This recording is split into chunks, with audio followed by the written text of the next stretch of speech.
Good morning, Modern Steaders. We're up here at the off-grid property, and we've been working on installing our earth anchors for our solar array. If you guys are new to the channel, we're building an off-grid homestead up here at our off-grid property, and we're working on getting our foundation and everything ready for the tiny house. We got our septic tank installed. We want to get all of our earth anchors installed and our solar array built before winter comes. We can get winter or snow within a few weeks now. So we're just trying to get all the outside work done. And I want to get all my earth anchors in the ground. And we have really rocky soil. Welcome to New England. New England is loaded with rocks, and it's always something we have to contend with and deal with. So I'm screwing in these earth anchors. Let me pick one up.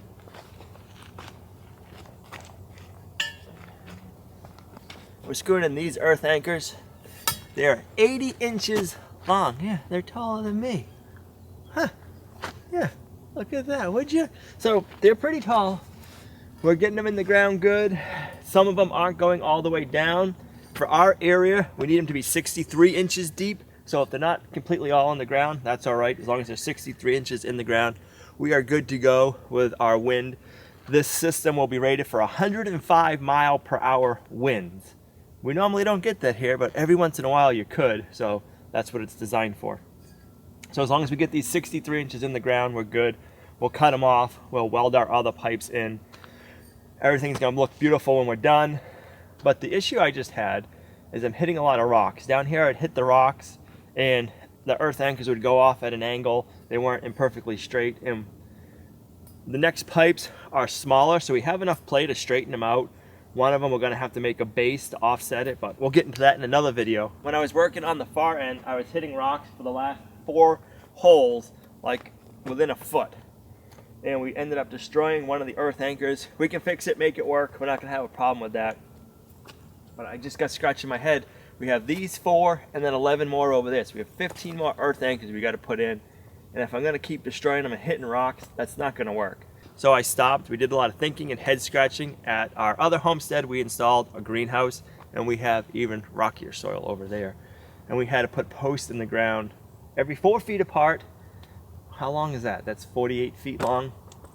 And those had to be 4 feet in the ground. So what we ended up doing, where it was really rocky, was you dug a trench, took all the big rocks out, filled the trench back up, packed it, and then put all of our ground posts in. So that's what I'm going to do here. We're going to dig a trench from here to the excavator, about 63 to 80 inches deep, and then on the front of the row we're going to do the same thing. And you know what? I probably should have done this right from the beginning, and I wouldn't have had a headache for these last ones that we put in. Live and learn. Alright, hole number 1. Let's see what we find for a rock. I'm hoping that this rock doesn't go from this first hole all the way to the 4th hole, because that would be one big rock, and I don't think the bobcat would get it out.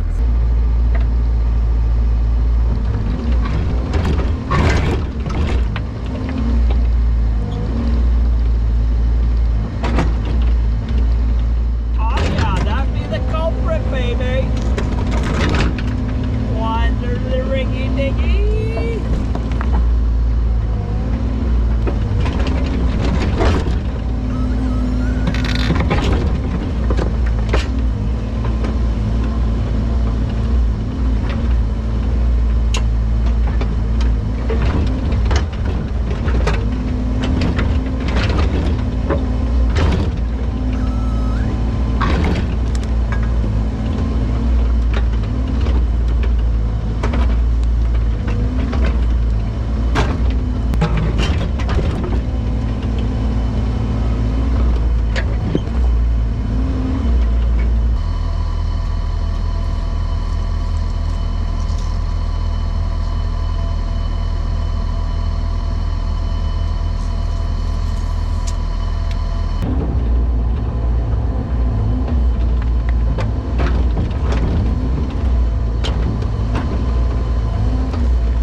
there, don't be our problem. All those big old rocks. The little ones, those were probably what we had down there, and they'll kick the anchors off to the left or right a little bit, but these big ones will stop them. I think we're making the right call. It's either that or I would have had to get something in here to drill. And that would have cost a lot of money. I could just imagine what it would cost to drill these holes. I don't want to know.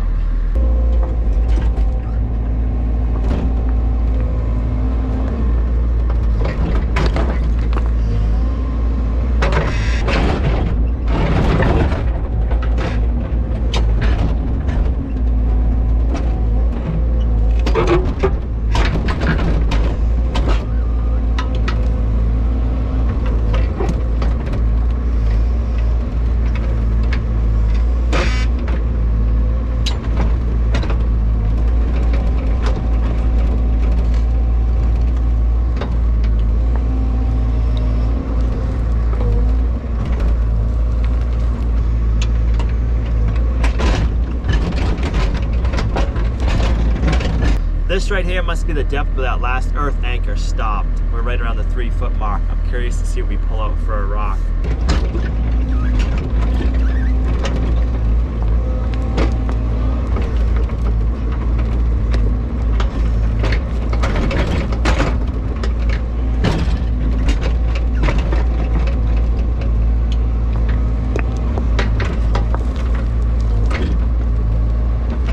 I don't know how well it's really going to show up on camera, but this pile right here is all big rocks that we got out of the trench. And that was just from this last area right here that we need to put 4 posts in. We still have to go down the front, where we're going to be doing 11 posts. So luckily we need some fill up in front of the tiny house because I want to bring the grade out more, so all these big bony rocks we'll put in front of there, and that'll make good fill for that, so we have a use for it. It's just taking a lot of time.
I hate to jinx myself, but this side so far for the first 2 are going well.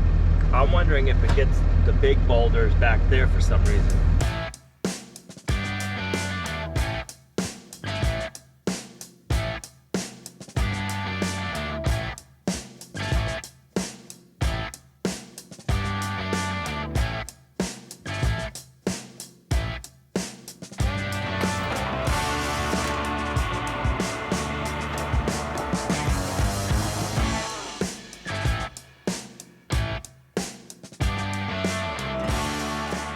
Well, I'm definitely glad we did the 5th hole. There was quite a few pieces of flat granite right where we had to drill about 6 inches down.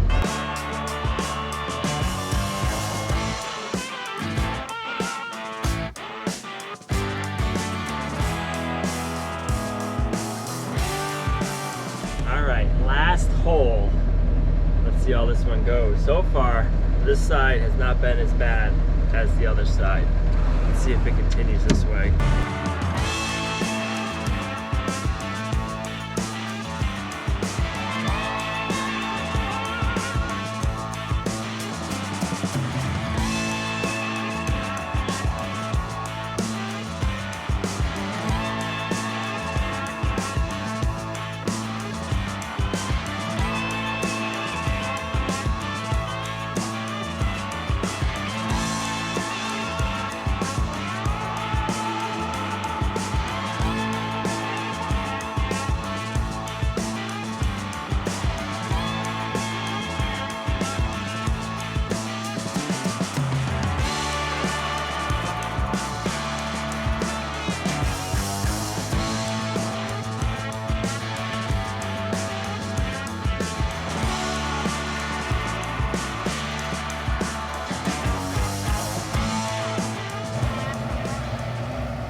All right, we got the trench all filled back in.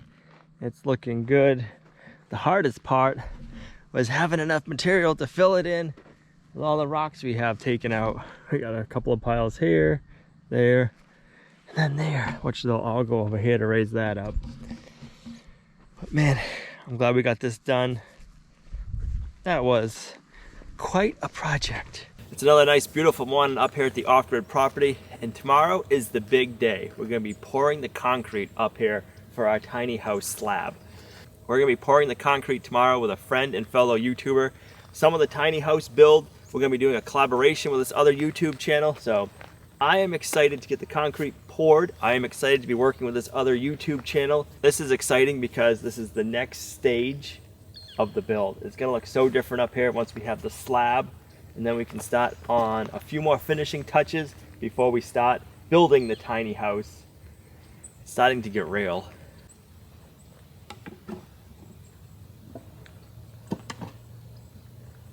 So I'm gonna score the pipe that's around our pipe for our toilet. One of you guys recommended that we score this, and then this way, after the concrete's poured, it'll be easier to break this pipe off. So right here we have a 6-inch PVC pipe around our 4-inch pipe. We're gonna pour the concrete right up to the top. This is all plugged off nicely, so we don't gotta worry about concrete getting in here, moving this. But we're gonna score this a little bit in at least 2 spots, so that way, once the concrete's done, we can go in here and break this pipe off, and it'll be a lot easier once it's scored. So thank you for that recommendation.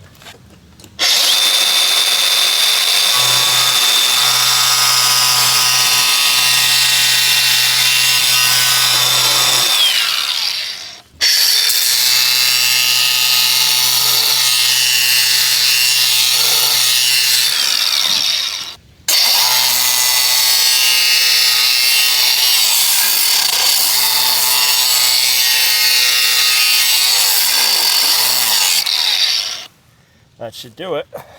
I am looking forward to getting the concrete down because we're gonna get all this greencrete heat covered up.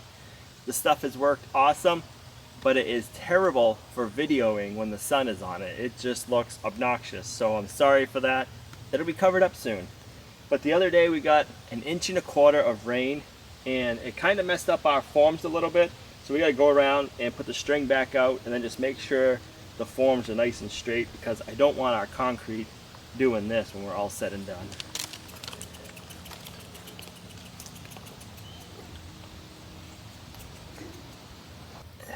It's gonna be nice having all the concrete done, because it's gonna be one less thing we have to worry about every time it rains.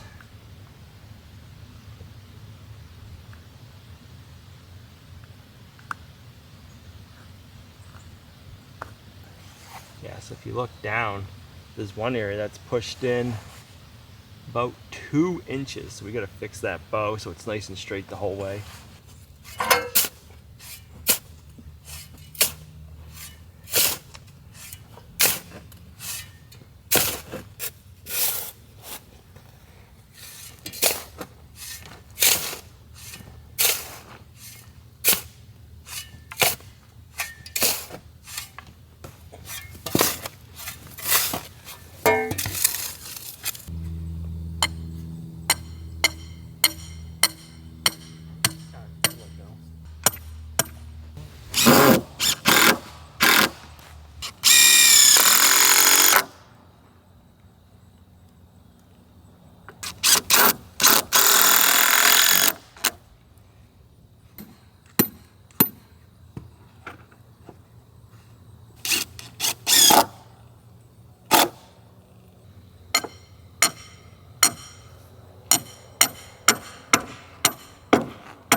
Alright, we'll run a string down the back, make sure that's good, and we'll quickly do the sides.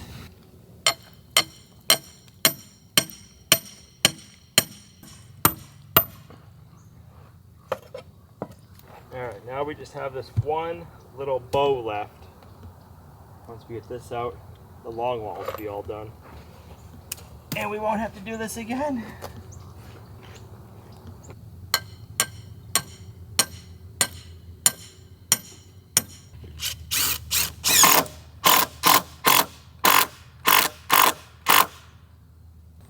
that side is nice and straight. I'm just gonna throw an extra stake in the middle just to strengthen up our form so we don't gotta worry about losing any concrete.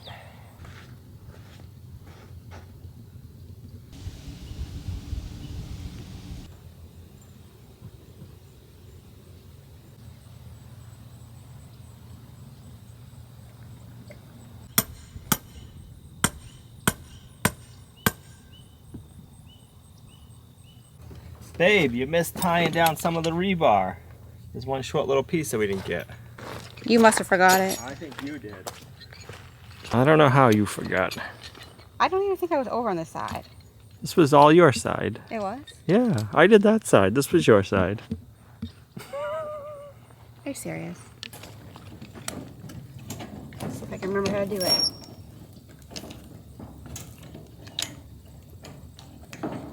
Sorry, I can't get it out. Okay.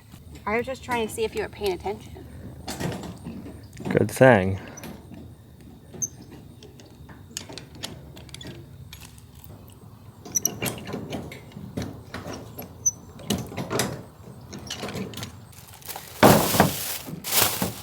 Picked up some little cones. We're going to use these to pick our rebar up off of the foam. We want our rebar roughly in the middle of the concrete, and that's going to give our concrete more strength.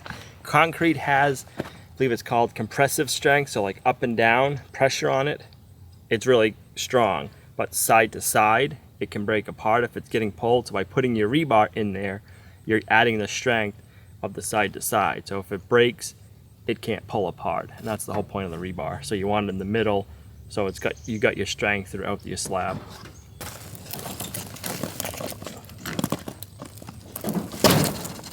Put it right around a flower, as you call it. Perfect.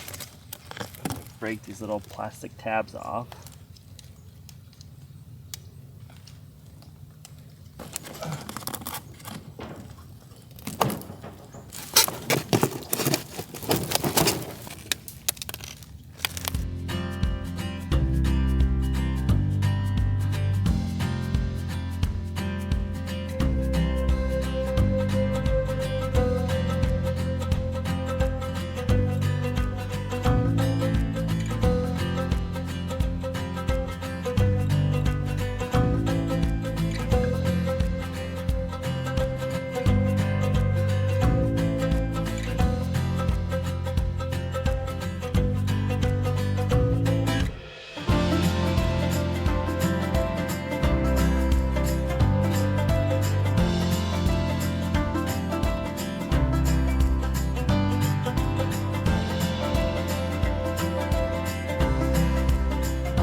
So I want to mark the layout for our bathroom wall, and then I want to mark the layout for where our shower wall is going to be going, because we're going to be doing a custom built-in shower system. So this is our shower drain for our shower, and the concrete floor, I am going to taper it tomorrow, so the floor will work perfectly with the shower, so we don't need to put a shower pan in, we don't need to do anything else, we won't have a curb to step over. It's all going to be part of the bathroom floor. It'll just be a nice, easy, smooth transition from the bathroom into the shower, and then all the water is going to drain right into the drain.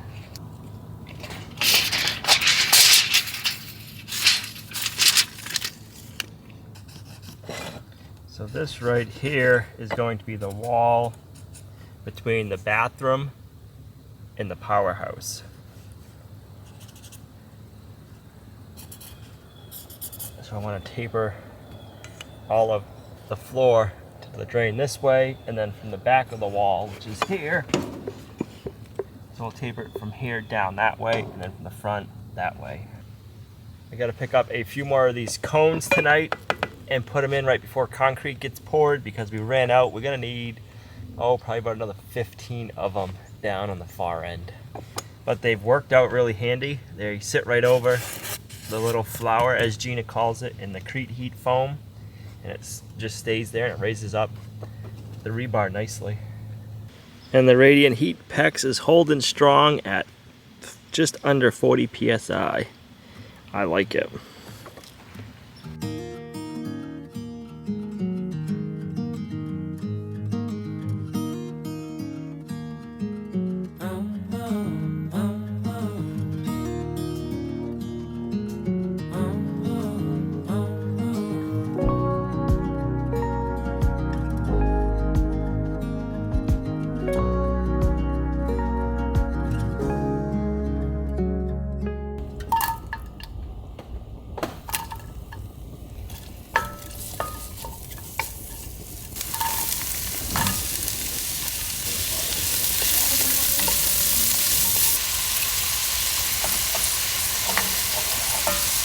I just got done making this chicken broth.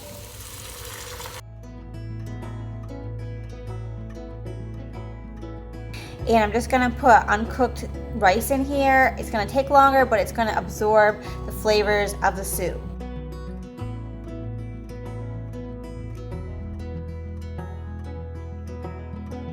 Just add some more salt and pepper.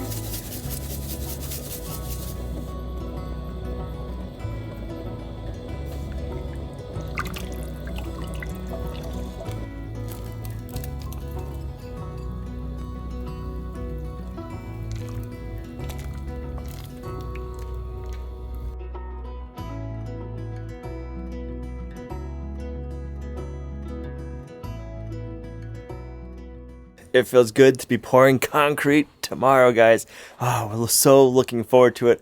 I'm glad to have the trenches all dug and backfilled for the solar array. It is amazing how many rocks we had there, but that project is done. Now we get to move on with concrete. It's going to make such a difference. Thanks for coming along on our homesteading journey. You guys are a huge blessing to us in our homestead. If you liked the video, give it a thumbs up, share it. It really helps. And we'll see you right back here in the next video when we'll be pouring concrete. See you in the next one. Bye. Figaro, what are you doing? Huh? What are you doing?